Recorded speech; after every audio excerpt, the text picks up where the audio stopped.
नमस्कार, आप देख रहे हैं न्यूज़ 18 का डिजिटल प्लेटफॉर्म और आपके साथ मैं हूं पारुल तिवारी। क्या भारत ने ट्रंप के टैरिफ की काट निकाल ली है? आज यूरोपियन यूनियन के साथ मदर ऑफ ऑल डील्स के बाद क्या क्या बदल जाएगा? क्या है मदर ऑफ ऑल डील्स? इस समझौते से आपकी जेब पर क्या असर पड़ेगा और क्या इससे ट्रंप के टैरिफ की भरपाई हो पाएगी? जानेंगे इस वीडियो में।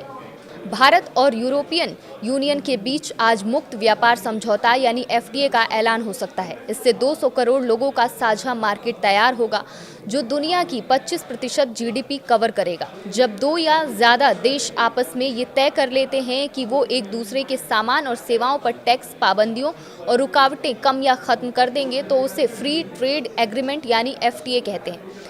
सीधे शब्दों में कहें तो एफटीए व्यापार का टोल फ्री हाईवे है। बीते 4 साल में भारत 7 एफटीए साइन कर चुका है जिसमें यूके, ओमान, न्यूजीलैंड शामिल है। भारत यूरोपियन यूनियन के बीच होने वाली ट्रेड डील 3 बड़ी वजहों से मदर ऑफ ऑल डील्स कही जा रही है। यूरोपियन यूनियन 27 देशों का ग्रुप और दुनिया की सबसे बड़ी व्यापारिक ब्लॉक है, जहां भारत दुनिया की सबसे बड़ी अर्थव्यवस्था है। भारत ईयू के बीच ये डील होने से ग्लोबल सप्लाई चेन का चेहरा बदल जाएगा। भारत और यूरोपियन यूनियन के बीच ट्रेड डील को लेकर जून 2007 में बातचीत शुरू हुई थी। तब इसे व्यापक व्यापार और निवेश समझौता यानी BTIA कहा गया और उस वक्त भारत की तरफ से इसकी अगुवाई तत्कालीन प्रधानमंत्री मनमोहन सिंह कर रहे थे।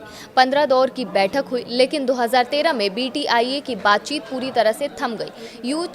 ईयू चाहता था कि उसके 95% से ज़्यादा एक्सपोर्ट पर टैरिफ खत्म किया जाए, जबकि भारत सिर्फ 90% ही तैयार था। इसके अलावा इन 5 बड़ी वजहों से भी डील ठंडे बस्ते में चली गई। जून-जुलाई 2022 में भारत ईयू के बीच एफटीए की बात दोबारा शुरू हुई। इससे लेकर अक्टूबर 2025 तक दोनों पक्षों के अधिकारियों ने 14 मीटिंग्स की। इन बैठकों में 2007 से 2013 तक तय हुए मुद्दों पर भी चर्चा हुई। ये तय हुआ कि 90% से ज़्यादा सामान पर टैरिफ खत्म करने की प्लानिंग होगी। अब सवाल ये है, क्या समझौते से भारत को क्या-क्या फ़ायदा होगा? भारत ईयू की ट्रेड डील से भारत में कपड़ा और चमड़ा सेक्टर को सबसे ज़्यादा फायदा होगा। भारत के कपड़े और चमड़े पर ईयू की अभी 10% ड्यूटी लगती है, जबकि एफटीए के बाद ये कम या ख़त्म हो सकती है। इससे यूरोप में भारतीय कपड़े, जूते सस्ते होंगे और उनकी डिमांड बढ़ेगी। भारत में गारमेंट्स, लेदर, फुटवियर जैसी इंडस्ट्री से जुड़े लोगों को सीधा इसका फायदा होगा।